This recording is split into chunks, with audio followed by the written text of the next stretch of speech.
The midnight visitor. इस chapter को Robert Arthur ने लिखा है और इस चैप्टर में मेनली 3 कैरेक्टर्स को बताया गया है। फर्स्ट कैरेक्टर है ऑसेबल, जो एक वीटी सीक्रेट एजेंट है। वीटी मतलब जो माइंडेड है और वो दिखने में बहुत फैटी है। वो 2 लैंग्वेजेस बोल सकते हैं, फ्रेंच और जर्मन। सेकेंड कैरेक्टर है फॉलर, जो एक राइटर है। और थर्ड कैरेक्टर दिखाया गया है मैक्स को, जो एक सीक्रेट एजेंट है। ओसेबल एक फ्रेंच होटल में रुके हुए हैं, जहां पर उनसे मिलने के लिए फॉलर, जो एक राइटर है, वो आते हैं। और फॉलर चाहते हैं कि वो उनके साथ कुछ टाइम स्पेंड करें ताकि वो सीक्रेट एजेंट्स के बारे में इंफॉर्मेशंस गैदर कर सके और उसके बाद उन सीक्रेट एजेंट्स के बारे में कुछ लिख सके। बट जैसे ही फॉलर ओसेबल को देखते हैं तो वो सोचते हैं कि जैसे उनकी पर्सनैलिटी उन्होंने इमेजिन की थी उसके हिसाब से उनकी पर्सनैलिटी नहीं है, क्योंकि फॉलर सोचते हैं कि एक सीक्रेट एजेंट की पर्सनैलिटी बिल्कुल डिफरेंट होती है, जबकि जो ओसेबल हैं वो दिखने में काफी फैटी और शॉर्ट हाइट है, जो एक सीक्रेट एजेंट की पर्सनैलिटी से मैच नहीं करते। ओसेबल फॉलर को कहते हैं कि आज वो कुछ इंपॉर्टेंट पेपर्स रिसीव करने वाले हैं और इन पेपर्स के लिए बहुत सारे लोगों की लाइफ एक रिस्क बन गई थी।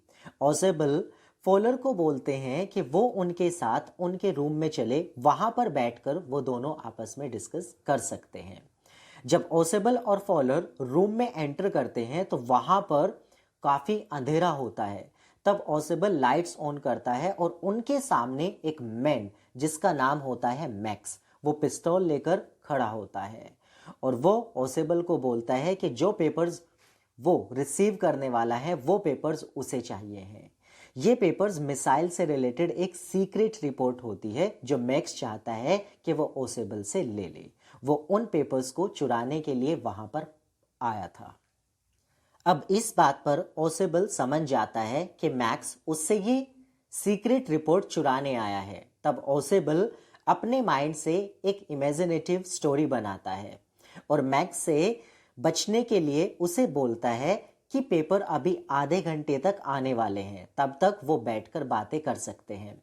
ओसेबल बैठ जाता है और मैक्स को बोलता है कि मैं होटल के स्टाफ से काफी नाराज हूं और वो बोलता है कि उसने पहले भी होटल वालों से कंप्लेंट की थी कि उसके रूम की जो बालकनी है उसकी विंडो में एक छज्जा है जो काफी इजी बना देता है किसी भी पर्सन को इस विंडो से आने के लिए।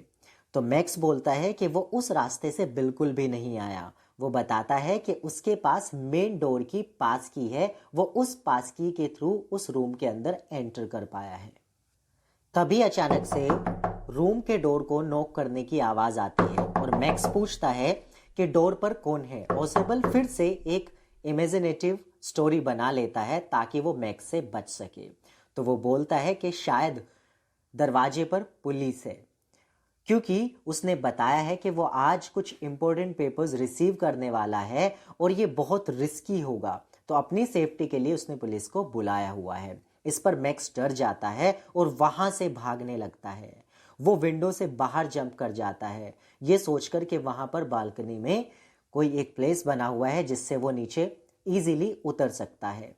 बट जैसे ही वो बालकनी से जंप करता है तो वो नीचे गिर जाता है। ओसेबल ने खुद को बचाने के लिए ये झूठ बोला था कि उस विंडो में बालकनी के पास एक छज्जा बना हुआ है जिससे कोई भी पर्सन वहां पर इजीली एंटर कर सकता है। ये सब देखकर फॉलर, जो राइटर है, उसे फील होता है कि ओसेबल पर्सनैलिटी से तो बिल्कुल भी ऐसा नहीं था जो वो सोच रहा था, बट अगर हम उसकी पर्सनैलिटी को ना देखें तो उसके माइंड के हिसाब से वो काफी अच्छा सीक्रेट एजेंट है। अब ओसेबल रूम का डोर ओपन करता है और वहां पर एक वेटर ट्रे लेकर खड़ा होता है और इस तरह से मैक्स विंडो से जंप करता हुआ मर जाता है और ओसेबल सीक्रेट रिपोर्ट को खुद इस डेंजर से बचा लेता है।